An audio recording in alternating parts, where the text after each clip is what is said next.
आज बनेबा भेंडीर गोटे बहुत ही स्वादिया रेसिपी जोटा कि आपण मैंने पखाल भात गरम भात रुटी परोटा सबुति खाई पारे आ बहुत ही कम समय आपण घरोई मसला रेसिपीटा आपण बनै पारे। नमस्कार, स्वागत करछि देसी फूड कोर्ट ओडिशा को। तो ये रेसिपी बनवाई मुझे भेंडी आपड़ जी बनइबे से अनुसार भेंडी नहीं पारे। तो भेंडी के ये धोईकी आपको छाणी नहीं जमी यार पानी सब मानते ड्राए हो। तो भेंडी की आपण गोटा भेंडी भी बनई पारे जेहेतु यहाँ बड़ बड़ भेंडी तो मुझे दिखंड करके भेंडी। तो आप चाहिए आलू भी गोटे कि दुईटा आलू पतला पतला काटिकी पकई पारे किंतु खाली भेंडी रे रेसिपीटा बनातु बहुत ही बढ़िया लगे। तो गोटे बड़ भेंडी की दिखंड कलापर एमती मझिरू मु चिरी नहीं तो सब भेंडी की सेम प्रोसेस रे मु काटी नेबी। तो बहुत ही टेस्टी रेसिपी बनूची थरे तो निश्चिंत बनातु।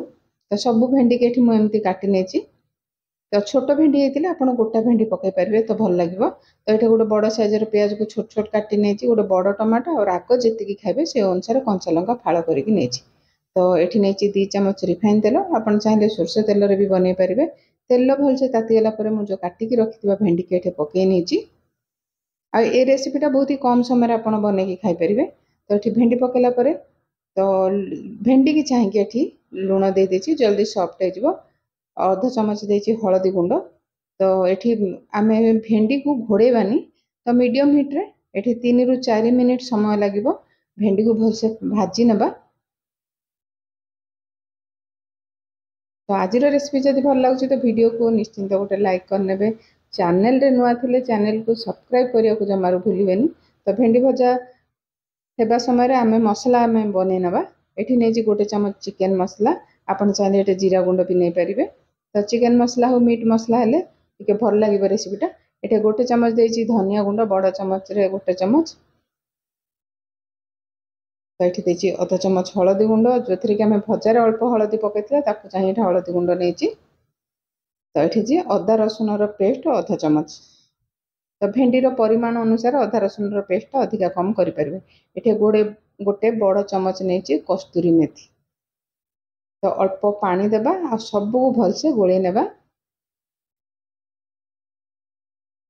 तो आपण किसी एक्स्ट्रा मसला गुंड देवा को पड़ोनी सिंपल आपन जेकोसी घर मसला गुंड को लेकिन रेसिपीटा बनई पारे।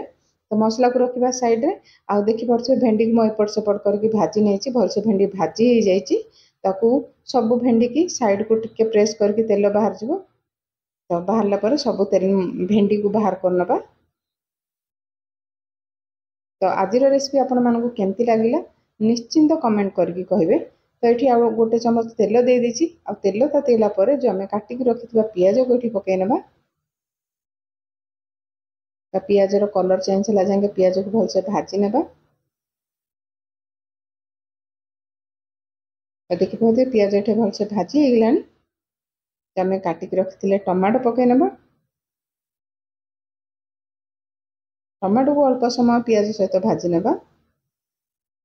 आपन चाहिए टमाटो को प्योरे करके भी पकई पारे ग्रेवीटा टिके बहलिया हम जेहेतु आम भेंडी रे भाजिला बेले लुण पकई तो ग्रेवी की चाहिए लुणटा अल्प पकेबे जेहेतु लुणी हो। तो लुण पकईला टमाटो को अल्प समय भाजी नेबा। ये राग राग माने कलर हाँपाई मुझे काश्मीर लंका गुंड देछि जेहेतु आम कंचा लंका व्यवहार करवा। तो टी अधिका स्पाइसी चाहूँ सहित काश्मीर रेड चिली पाउडर सहित टी राग लंका गुंड आप पकई पारे। जो आम मसलार पेस्ट बनई रखी थे तो देखिए बहलिया हो गलानी। ये मसला पेस्ट को पकई नेबा।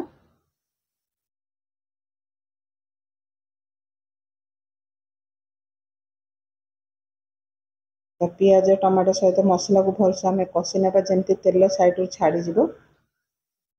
मसलाटा जिते भलसे कषिबे आपणक रेसिपीटा सेते भल हम। तो मुझे गिना धोईकी अल्प पानी दे देछि। ये 3 ରୁ 4 मिनिट पर देखिए देखिए साइड रू तेल छाड़ी आसलानी। ये जो काटिकी रखी लंका पकई नहीं कंचा लंका किसी भुसुंगा पत्र देछि। यदि आपको भुसुंगा पत्र पकेबेनी तो प्रथम आप गोटे तेजपत्र पकई पारे। तो ये जेहेतु मसला भलसे कषि जाइए भेंडी भी भलसे भाजी हो जाइए तो आ बेसी समय आमको कषिया पड़ोनी 1 मिनिट एपट सेपट करके आम ये पानी देदेबा। ये मु गरम पानी देती आपड़ जी ग्रेवी दरकार से अनुसार आपड़ पानी ये पकईने।